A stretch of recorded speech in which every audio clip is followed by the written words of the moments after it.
Un arbre assez exceptionnel, un arbre de Gaby Becker. C'est un pin sylvestre, comme vous le voyez. C'est un pin multicentenaire qui a été prélevé dans les années 2000.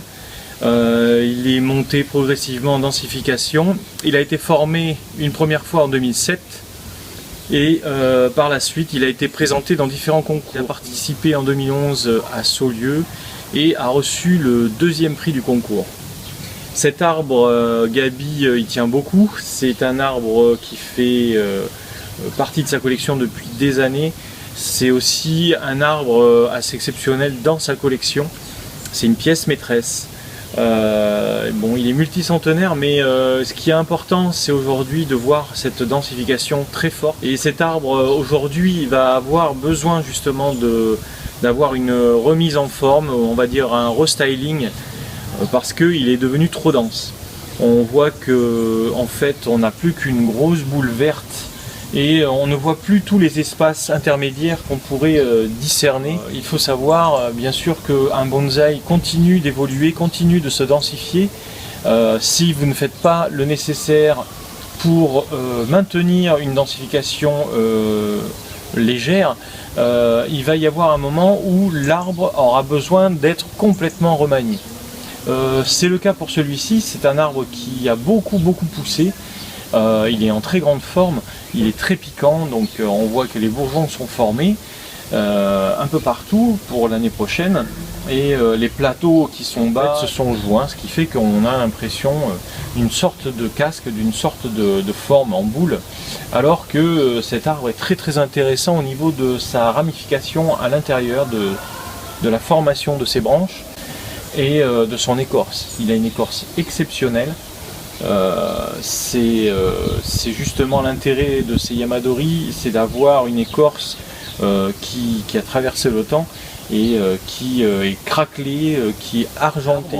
Vous allez pouvoir le découvrir de près.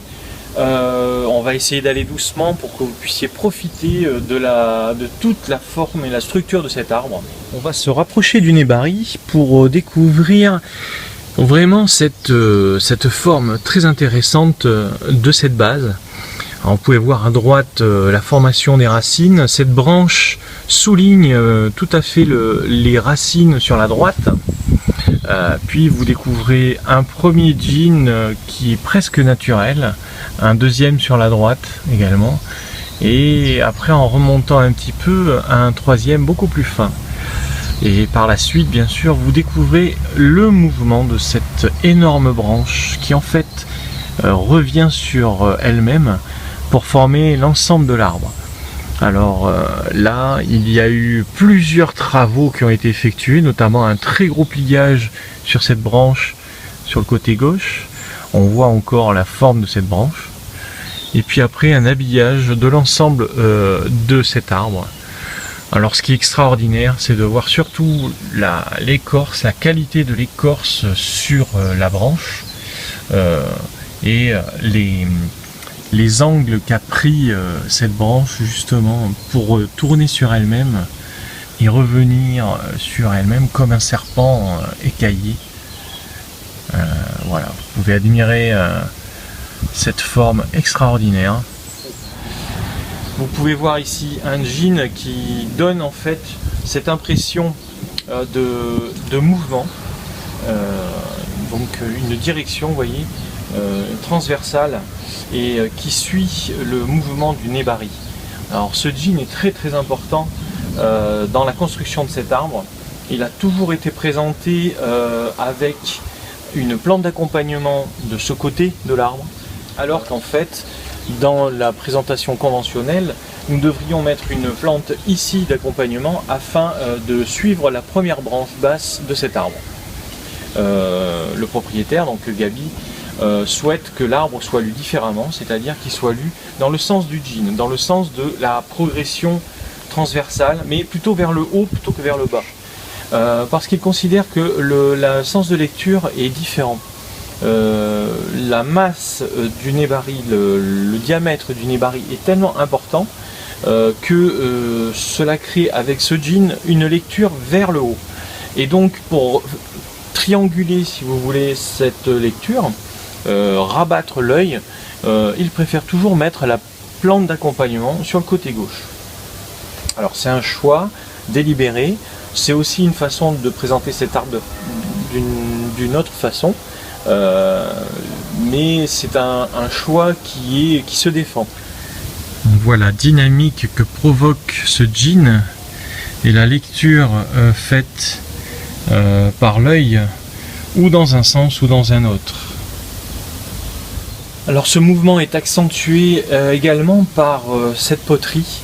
C'est un pot qui a été fait sur mesure par John Pitt, un potier anglais. Les mesures ont été faites très précisément de telle façon que l'arbre puisse rentrer parfaitement dans cette poterie et qu'il soit en même temps souligné par cette poterie, mais sans venir trop agresser l'œil.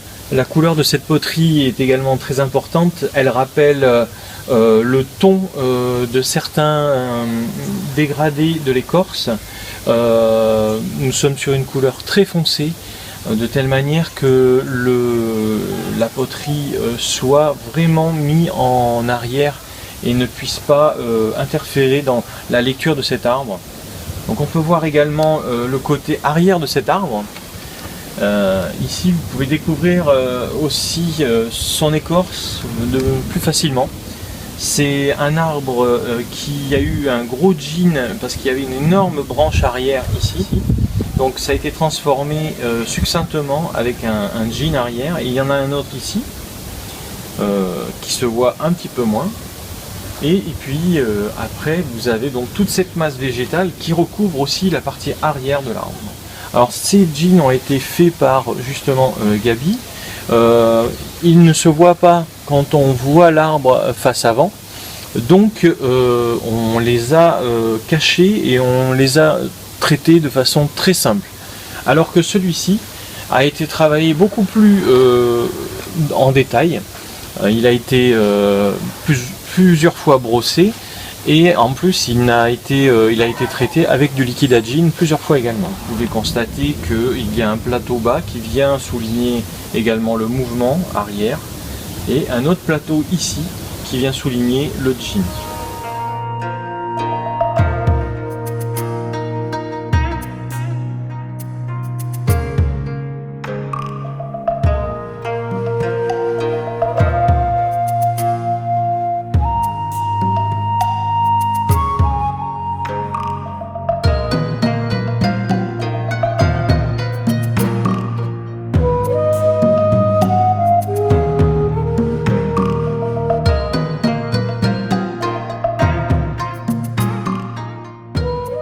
C'est très particulier de construire un yamadori puisqu'il va falloir passer par des gros pliages, des pliages de différentes sortes et qu'on a l'habitude de créer avec des techniques particulières. Ce type de pliage, peu de personnes en France et en Europe sont capables de les réaliser.